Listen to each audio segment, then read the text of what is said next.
सवाल कह रहा है कि एक 200 मीटर की रेस हुई, उसमें ए ने बी को 25 मीटर का स्टार्ट दिया और ए जीत गया 10 सेकंड से।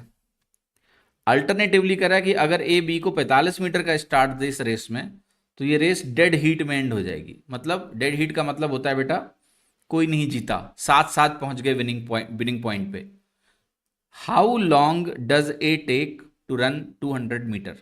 ए को 200 मीटर दौड़ने में कितना समय लगेगा ये बताना है। ध्यान से देखो, 200 मीटर की रेस है, ए ने बी को 25 मीटर का स्टार्ट दिया है, तो इसका सिंपल सा मतलब ये होता है कि ए यहां से चल रहा है और ए ने बी को अगर 25 मीटर का स्टार्ट दिया है, तो ये वैल्यू हमारी 175 मीटर हो गई और ये टोटल 200 मीटर हो गया, मतलब ये 25 और है। तो यहां पर कह रहा है कि भाई ए 10 सेकंड से जीत रहा है। दूसरे केस में क्या हो रहा है, कह रहा है कि ए ने बी को 45 मीटर का स्टार्ट दिया है,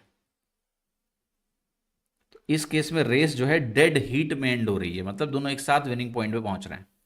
तो यहां दो सिनारियो हैं। पहले सिनारियो में कैसे इक्वेशन को लिखूंगा, मैं कहूंगा कि ए 200 मीटर चलता है, ए की स्पीड को आप मान लो ए, तो ए को कितना टाइम लगा 200 बटे ए।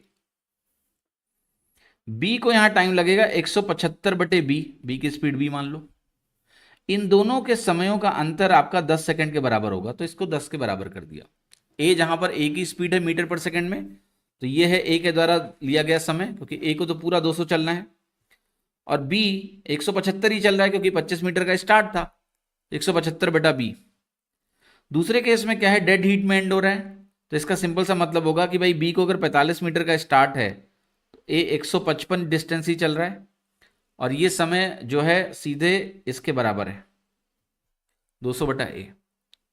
अब इन दोनों इक्वेशन को आप यूज करिए, 200 बटा ए की वैल्यू को आप 155 बटा बी से रिप्लेस कर दो, तो ये वैल्यू बनेगी 20 बटा बी इज इक्वल टू 10। यहां से बी की वैल्यू पता है कितनी आ गई, 2 मीटर पर सेकेंड। बी को आप यहां रख दो।